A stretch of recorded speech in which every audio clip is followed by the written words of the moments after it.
Next, 156 question. If the focal length of a convex lens is 25 centimeters, convex lens యొక్క focal length 25 centimeters, then what is the focal power? Focal power is equal to ఎంత అని అడుగుతున్నాడు. So focal power P is equal to 1 by F in meters. ఓకేనా, 1 by focal length in meters. So ఇది 25 centimetres ఉంది కాబట్టి దీన్ని మీటర్లకు మార్స్తే divided by 100 చేయాలి. డివైడెడ్ బై 100 చేస్తే ఎంత వస్తుంది నాకు? 0.25 meters వస్తుంది. So 1 by 0.25 meters. 0.25 meters అంటే 100 by 25. So that's Y plus 4D వస్తుంది.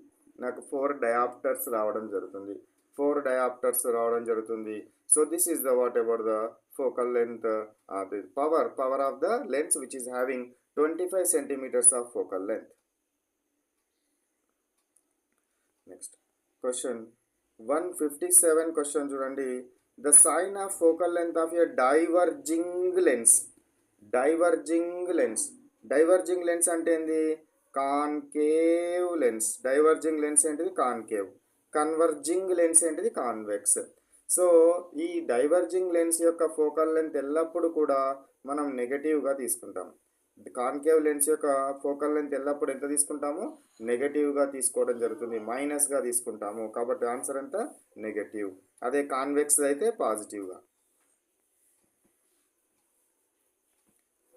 158. A biconcave lens has a refractive index of 1.5 and radius of curvature is R1 30 centimeters, R2 60 centimeters. Then focal length is. So మనకు focal length అడిగినాడు. Focal length మనకు అడగడం జరిగింది. Principal ఏంటిది? First 1/f is equal n-1 into 1/r1 minus 1/r2. ఓకేనా, 1/r1 minus 1/r2. So ఇప్పుడు R1 sign convention ప్రకారము, so ఇదేంటిది? F1 అంటాము, దీన్ని R1 అంటాము, దీన్ని F2 అంటాము, దీన్ని R2 అంటాము.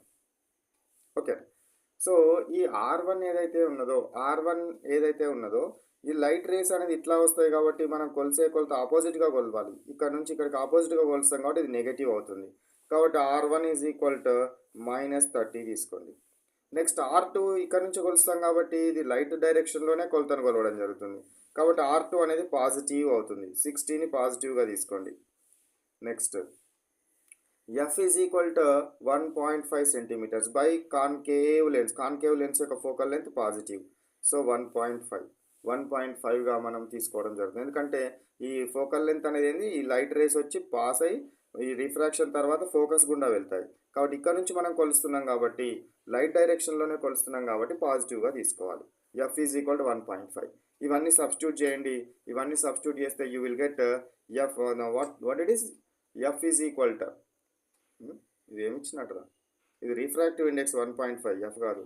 Refractive index 1.5, refractive index 1.5. ఇవన్నిటిని సబ్స్టిట్యూట్ చేసి మీకు ఆన్సర్ ఏదొస్తుందో చూడండి, చూసి వచ్చిన ఆన్సర్ని టిక్ చేయండి. Next 159. A normal glass beaker is more than half filled with water. The size of lemon under the water appears increased. What is the reason? ఒక glass ఉందట, ఈ గ్లాస్లో ఏం చేసిందట? ఒక లెమన్ పెట్టిండట. ఈ లెమన్ యొక్క సైజుని కనుక మనం బయట నుంచి చూస్తే ఈ సైజు మనకు పెద్దగా ఉన్నట్టుగా అవుపిస్తుంది. దానికి గల కారణం ఏంటి? దానికి గల కారణం ఏంటి అని అంటే, బీకర్లో నీటి యొక్క ఉపరితలము వక్ర ఉపరితలం ఒక సిలిండరికల్ కాన్వెక్స్ లెన్స్ లాగా పనిచేస్తుంది. కాబట్టి కాంతి యొక్క లైట్ అనేది దీని దగ్గర రీఫ్రాక్షన్ అయినప్పుడు రీఫ్రాక్షన్ చెందడం వలన లోపల ఉన్న నిమ్మకాయ పెద్ద సైజుగా మనకు అవుపించడం జరుగుతుంది. రీఫ్రాక్షన్ అవడం వల్ల ఏమవుతుంది? లోపల ఉన్న నిమ్మకాయ అనేది మనకు పెద్దగా అవుపించడం జరుగుతుంది. కాబట్టి మన ఆన్సర్ ఏంటిది? Water works as a lens. Water అనేది మనకు లెన్స్ లాగా పనిచేస్తుంది. Next 160 question.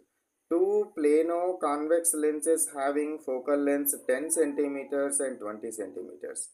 If these are two are contact, ఒకదాని చోట ఇంకొకటి కాంటాక్ట్గా ఉంచినప్పుడు అప్పుడు మనకు ద దాని యొక్క యాక్చువల్ ఫోకల్ లెంత్ ఎంత అంటున్నాడు. Actual focal length. So 1/f is equal resultant focal length is equal to 1/f is equal to 1/f1 plus 1/f2. 1/f1 plus 1/f2. So ఇందులో సబ్స్టిట్యూట్ చేయండి. 1/10 ప్లస్ 1/20. 1/10 ప్లస్ 1/20 సబ్స్టిట్యూట్ చేయండి. You will get what, ఇక్కడ దీన్ని LCM చేసి మీరు చేస్తే F is equal to 20 LCM అవుతుంది కాబట్టి ఇక్కడ 2 ప్లస్ 1 అవుతుంది, 3/20 అవుతుంది. ఎఫ్ ఈజ్ ఈక్వల్ టు దీన్ని ఇన్వర్ట్ చేయండి, రివర్స్ చేయండి, 20/3 అవుతుంది. You will get 6 point something. So this is the answer. 20/3 అంటే 6 పాయింట్ సంథింగ్ వస్తుంది. ఓకేనా. సో రెండింటిని కనుక కలిపితే మన యొక్క ఫార్ములా ఏంటి? So 1/f is equal to 1/f1 plus 1/f2.